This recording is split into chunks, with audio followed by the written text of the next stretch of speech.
वह आग है जो गुलामी के कफन को जलाकर राख कर देती है।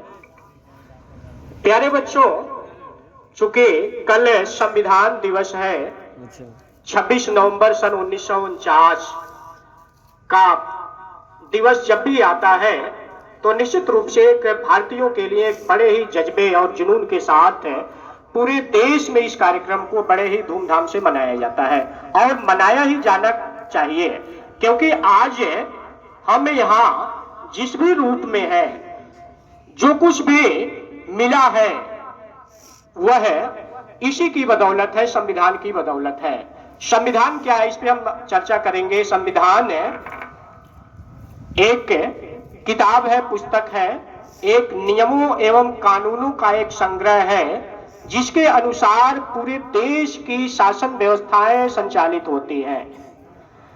प्यारे बच्चों, लगभग 200 वर्षों तक ब्रिटिश हुकूमत, प्राचीन काल की हम बात करें तो उस समय राजा महाराजाओं का शासन था, लेकिन उसके बाद जब हम मध्यकाल में आते हैं तो मध्यकाल में ब्रिटिश हुकूमत, ब्रिटिश ने हमारे ऊपर लगभग 200 वर्षों तक शासन किया और उनका मंसूबा तो कुछ और था।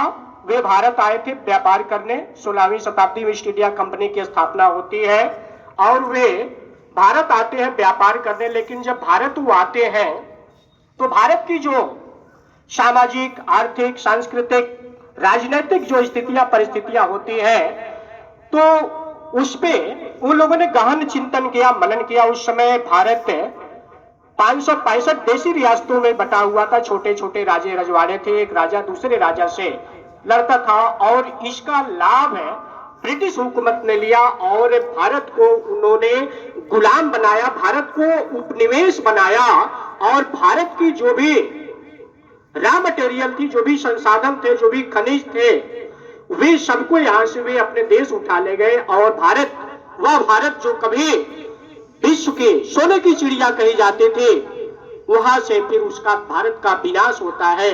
और इस आधार पे भारत को आजाद कराने के लिए स्वतंत्रता संग्राम होता है। 1857 की क्रांति आपने पढ़ा होगा, देखा होगा, सुना होगा सीरियल वगैरह में, किस प्रकार से हमारे शहीद हंसते हंसते फांसी के तख्ते को चुनते हैं और इस आधार पे भारत 15 अगस्त सन 1947 ईस्वी को आजाद होता है।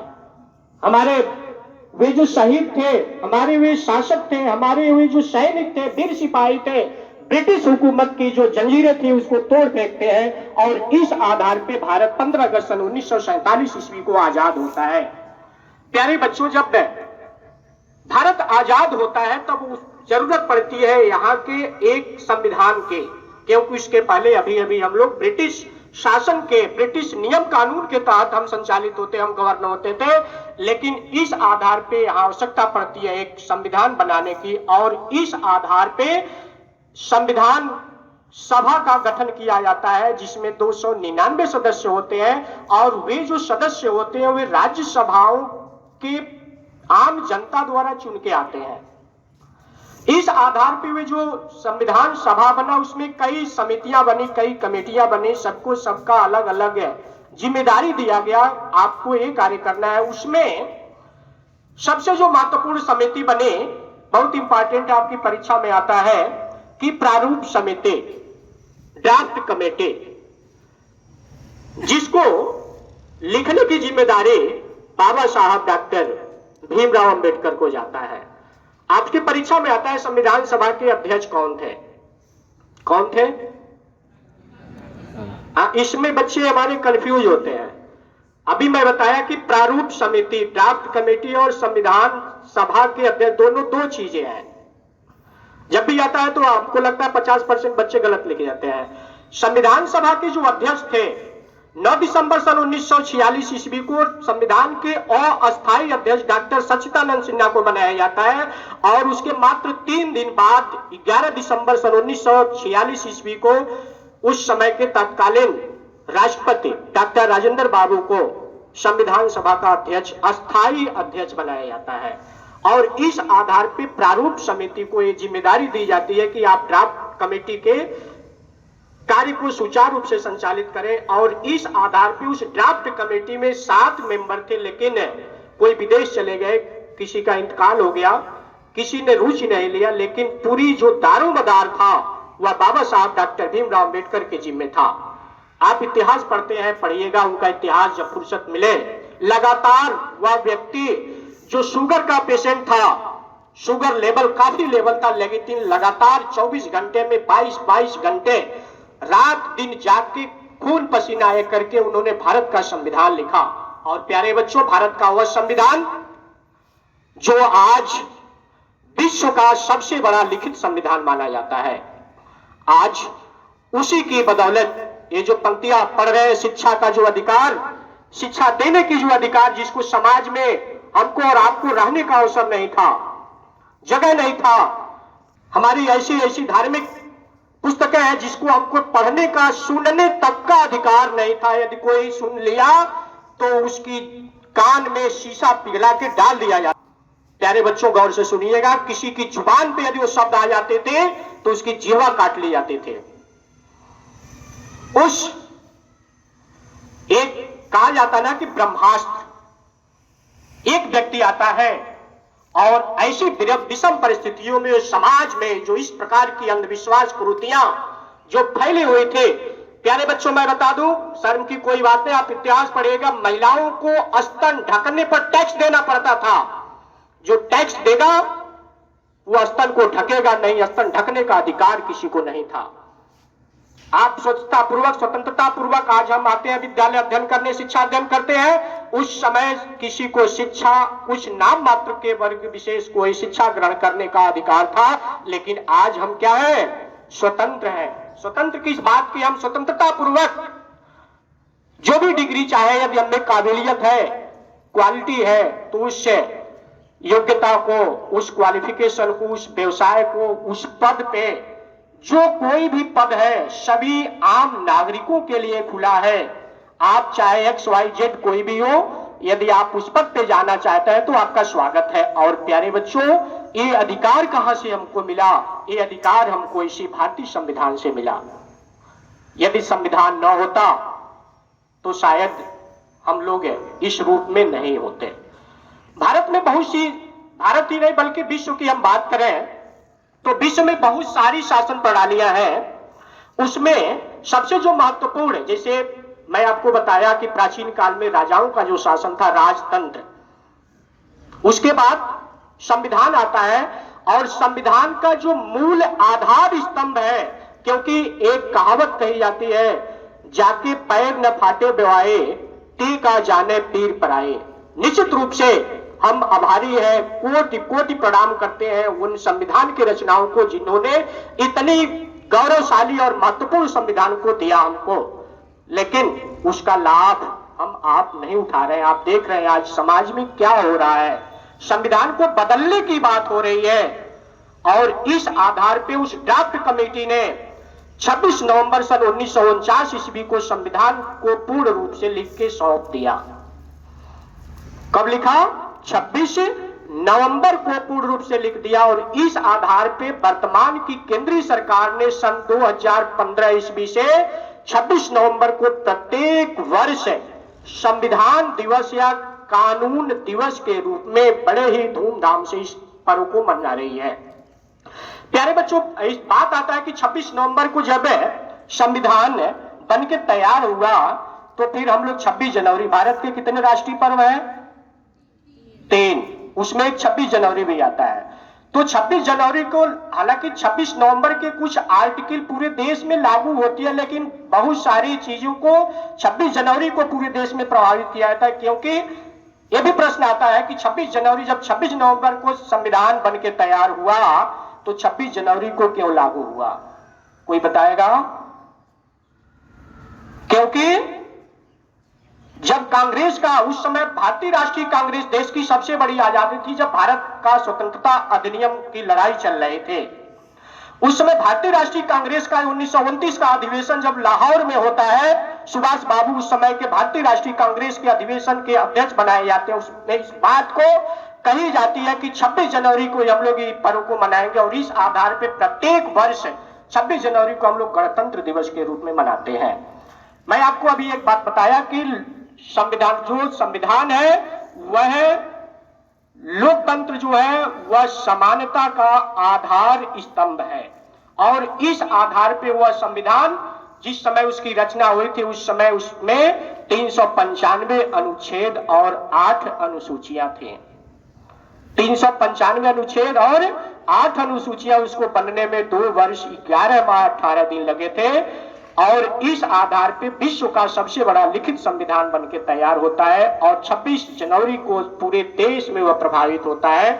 और इस आधार पे प्यारे बच्चों उसमें सबसे पहले समानता अधिकार की बात की गई कि चूंकि लोकतंत्र है, हम डेमोक्रेसी है, हम गणतंत्रात्मक देश की स्थापना कर रहे हैं, हम प्रजातंत्र की स्थापना कर रहे हैं, तो निश्चित रूप से यहाँ पे प्रजातंत्र में सर्वोच्च जो सत्ता होती है, सर्वोच्च जो शक्ति होती है, सुप्रीम जो पावर होता है वह यहाँ के नागरिकों में होता है, मतलब आप में होता है। आज जो कोई भी व्यक्ति शासन सत्ता में है एक निश्चित समय के लिए जाता है और उनको वहां भेजने का अधिकार किसके पास है? आपके पास है। इसके पहले राजतंत्र में आपने क्या देखा? राजतंत्र में राज्य का मालिक राजा होता था, और वह राजा किसी रानी के गर्भ से आता था। लेकिन आज जब प्रजातंत्र लागू हुआ, जब डेमोक्रेसी लागू हुआ, तो वह शासक, वह राजा चुनाव की मतपेटियों से आते हैं। ये तो रहा संविधान का करिश्मा। प्यारे बच्चों, कहा गया है कि कानून का दलील है स्वतंत्रता का ये मील है, कानून का दलील है स्वतंत्रता का ये मील है, कर्तव्य है अधिकार है, विचारों का अंबार है, स्वराज भी इसी से है, स्वराज भी इसी से है, इसी से वतन महान है, ये मेरा संविधान है, ये मेरा संविधान है। संविधान दिवस की पूर्व संध्या पे पूरे विद्यालय परिवार की तरफ से आप सभी लोगों को ढेर सारी शुभकामनाएं। तो निश्चित रूप से प्यारे बच्चों, हम गौरवशाली हैं, हम आत्मनुभूति करते हैं कि एक ऐसे समय में एक फरिश्ता आता है। उनके संदर्भ में 2 लाइन में प्रस्तुत करूंगा। वो शख्स हमें सदियों की मिसाल दे गया, वो शख्स हमें सदियों की मिसाल दे गया, संविधान रचा और समता का मिसाल दे गया।